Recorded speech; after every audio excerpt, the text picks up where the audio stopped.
Clare Curran. Thank you, Mr Speaker. My question is to the Minister of Broadcasting. Is he confident that current government broadcasting policy upholds the standards of an independent and free press? If so, why? Honourable Craig Foss. Of course I have confidence in this government's policy, which upholds the standards of an independent and free press as established in the Broadcasting Act 1989, and which provides a robust broadcasting standards and compliance regime.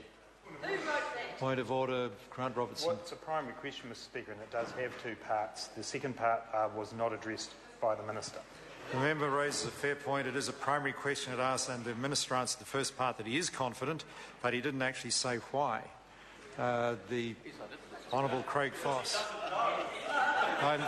Order. I invite the Minister to clarify that part of it, because the party asking the question didn't perceive that to be answered, and I must confess I didn't either. Well, Mr Speaker, I'll reread my answer if you like, or re-give my answer. Of course I have confidence that this government's policy upholds the standards of an independent and free press as established in the Broadcasting Act 1989, which has remained relatively unchanged since then, Mr Speaker.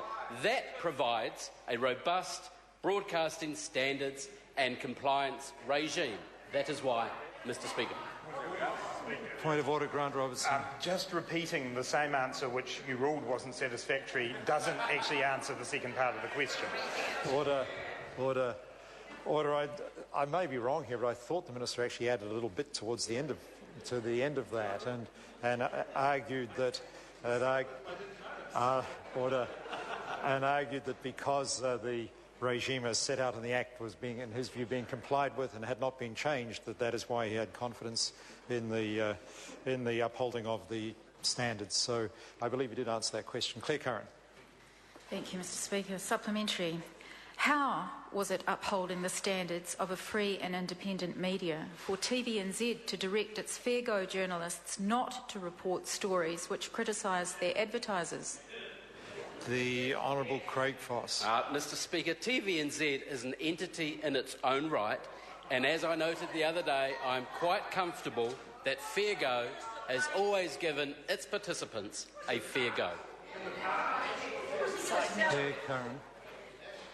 How was it upholding standards of a free and independent media for a Minister of the Government, the Prime Minister, to appear on Radio Live during the election period to run his own program but to pretend it was not political while taxpayer-funded staff in his office drafted letters to the authorities for Radio Live?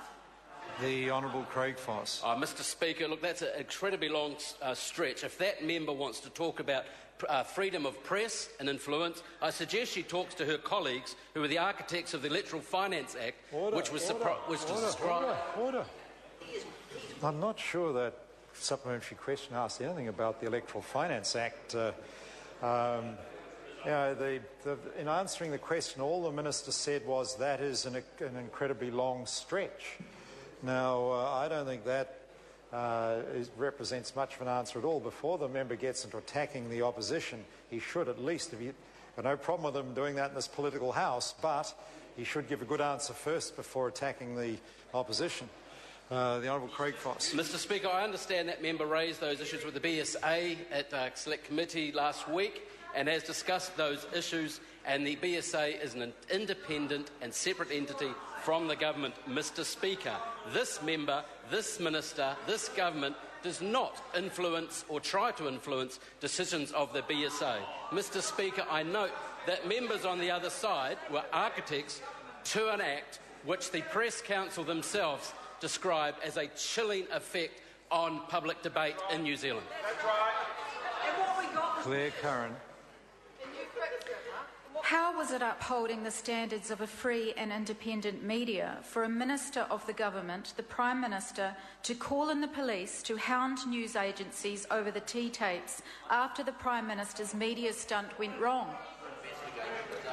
The Honourable Craig Foss. Mr Speaker, I think that member also raised those questions, and the BSA, I think, at committee responded to those questions, Mr Speaker.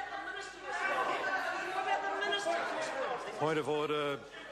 Chris Hipkins. Point of order, Mr Speaker. Mr Speaker, the question was a relatively clear one. Now, it's quite possible the Minister could have answered that he doesn't have responsibility, but he could at least answer. Order. If the member seriously wanted me to require the Minister to answer, I don't think hounding journalists just when a matter is referred to the police is appropriate language to ensure that the Speaker seeks a comprehensive answer from a Minister. Again, the remedy is in the questioner's own hands. And I think that brings to a close.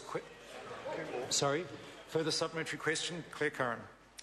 How was it upholding the standards of a free and independent media for the National Business Review under his government to be invaded and threatened by the Serious Fraud Office over South Canterbury finance without even a warrant being sought?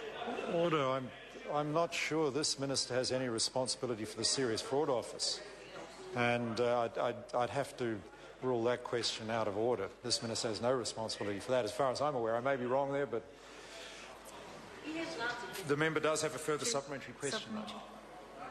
How was it upholding the standards of a free and independent media for the Prime Minister's electorate chair, Stephen McElrea, to be making funding and operational decisions about television programs paid for by the taxpayer after having complained about a program that he felt didn't suit the National Party in which he is a prominent office holder?